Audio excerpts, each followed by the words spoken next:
Film ini berjudul Idiocracy tahun 2006. Film ini mengisahkan tentang seorang penjaga perpustakaan militer. Dia bernama Joe. Saat itu Joe sedang duduk santai sambil menjaga perpustakaan. Tiba-tiba Joe dihampiri temannya dan ia mengatakan bahwa pekerjaan Joe akan digantikan oleh orang lain, dan Joe mendapat tugas lain dari bos militer. Teman Joe mengatakan bahwa tugas ini sangat rahasia. Akhirnya karena imbalan yang cukup besar, Joe menyetujuinya. Adegan pindah ke ruang rapat yang berisi para petinggi militer. Di sana seorang bos militer menjelaskan tentang misinya. Di sini dijelaskan bahwa ia akan melakukan percobaan kepada manusia. Dia akan menguji coba alat pelindung baru. Sistem kerjanya, alat ini bisa menghibernasi manusia sampai bertahun-tahun dan tidak merubah postur sedikit pun dari manusia itu. Jadi, intinya alat ini membuat manusia menjadi awet muda. Bos ini memilih Joe karena Joe tidak punya keluarga dan belum menikah. Maka resiko pencarian Joe akan terkendali. Joe tidak sendirian. Ia akan melakukan percobaan dengan seorang wanita yang bernama Rita. Rita adalah seorang pelacur yang status keluarganya sama seperti Joe. Dia juga tidak punya keluarga dan belum menikah. Tetapi syarat untuk mengambil Rita adalah bos militer ini harus mengabulkan permintaan dari mucikarinya. Mucikari ini bernama O'Brien. Untuk mendapatkan Rita, O'Brien meminta untuk membebaskan semua bisnis kotornya dari hukum. Akhirnya bos militer ini menurutinya. Adegan pindah ke ruang medis militer. Di sini ada Joe dan Rita. Mereka berdua saling berbicara dan berkenalan. Percobaan pun dimulai. Rita sempat memberontak karena ketakutan. Lalu Joe memberitahunya bahwa ini aman. Mereka hanya perlu tidur, disuntik obat, dan kemudian bangun setelah setahun. Akhirnya mereka melakukannya. Para profesor menyimpan mereka di sebuah kotak yang terletak di ruangan. Adegan pindah ke pos militer. Saat ia lagi bercermin, tiba-tiba ia tertangkap oleh polisi. Ia tertangkap karena terbukti bersekongkol dengan O'Brien, yaitu seorang bandar dan mucikari. Akhirnya semua tim petinggi militer tertangkap semua. Polisi meratakan pangkalannya, termasuk tempat percobaan itu. Polisi resmi merubah tempat itu menjadi pangkalan sampah. Tahun demi tahun berlalu. Semakin lama, kecerdasan manusia semakin menurun, sampai akhirnya wilayah dan orang-orang berevolusi. Dan sekarang ini tahun 2505. Pada masa ini, wilayah Amerika Serikat dipenuhi oleh gunung sampah. Saat itu gundukan itu longsor, dan sampah-sampah masuk ke pemukiman.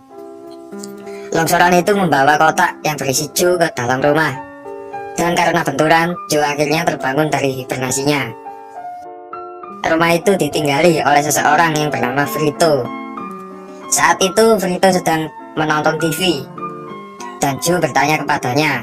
Tapi Frito merasa terganggu dan melempar Joe keluar rumahnya. Kemudian Joe berjalan-jalan di kota. Joe sangat heran dengan kondisi kota saat ini. Orang-orang bertingkah seperti orang idiot. Tak ada rasa saling menghargai di sini. Bangunan kota juga berubah semua, dan semuanya terlihat sangat kumuh dan penuh sampah.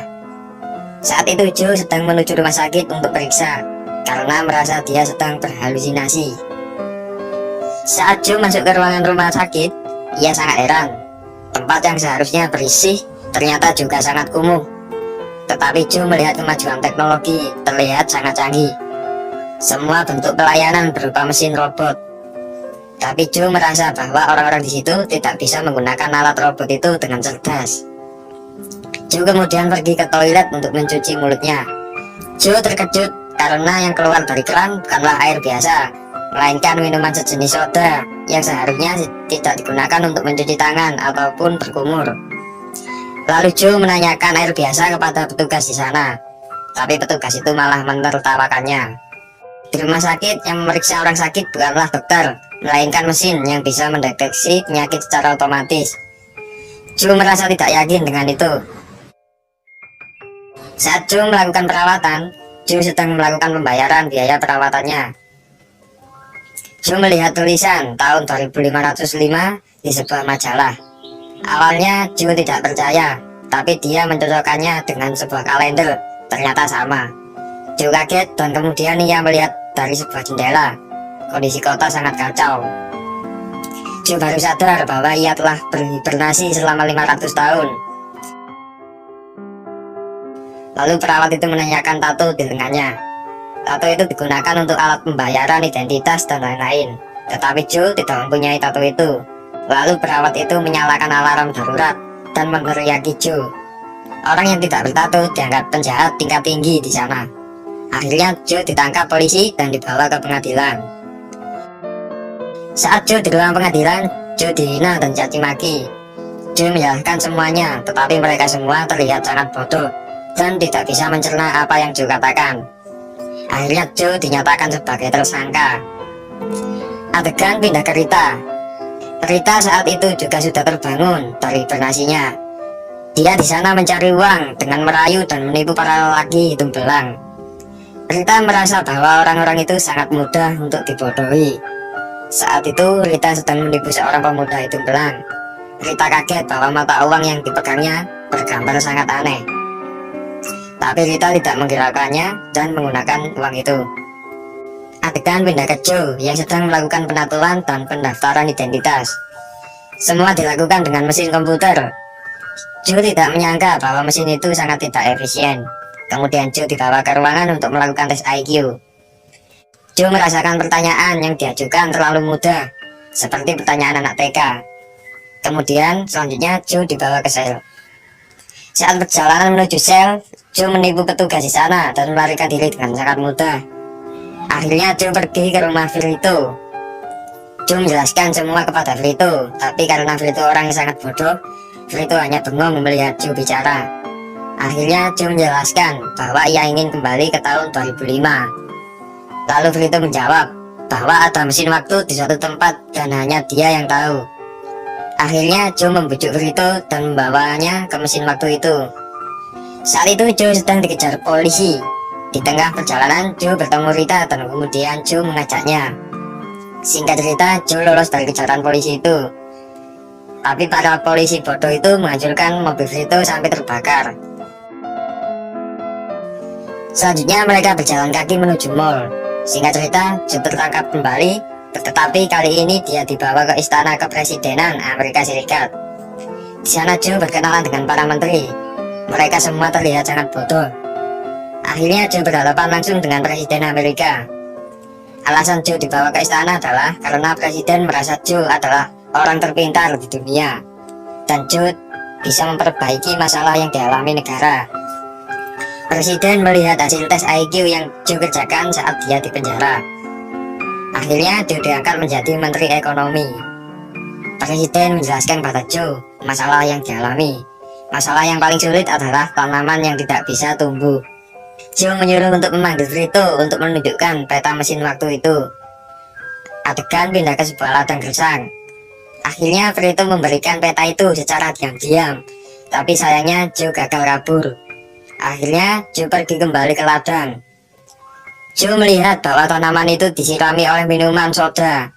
Minuman soda itu seolah sudah menjadi air pokok di sana.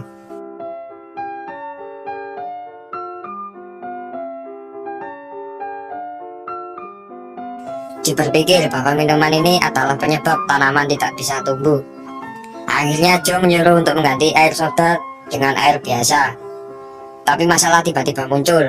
Perusahaan minuman soda itu merasa bangkrut karena pemerintah telah menggantinya dengan air biasa. Para karyawan banyak yang di PHK dari perusahaan dan akhirnya menuntut Joe. Mendengar itu, akhirnya presiden memberi Joe hukuman berat berupa turnamen mematikan. Di sisi lain, Rita melihat tanaman berhasil tumbuh subur. Rita dan Vito pun bergegas menuju ke tempat turnamen. Rita memberitahu presiden, tetapi ia tidak percaya. Akhirnya, Rita menyewa salah satu kamera yang digunakan untuk menyunting turnamen dan menyuruh Vito untuk merekam tanaman itu. Rita langsung bergegas menyadap layar lebar itu. Rita menggantinya dengan rekaman tanaman. Dan seketika Rita berhasil melakukannya. Semua orang menyaksikannya. dan gembira melihatnya. Akhirnya Joe pun selamat dari kematiannya. Karena Joe berhasil menuntaskan masalah negara, Joe pun resmi diangkat menjadi Presiden Amerika Serikat tahun 2505. Akhirnya Presiden Joe dan Rita menikah dan mempunyai 3 anak. Joe sempat berpikir bahwa orang bodoh di masa lalu bisa menjadi yang paling pintar di masa depan.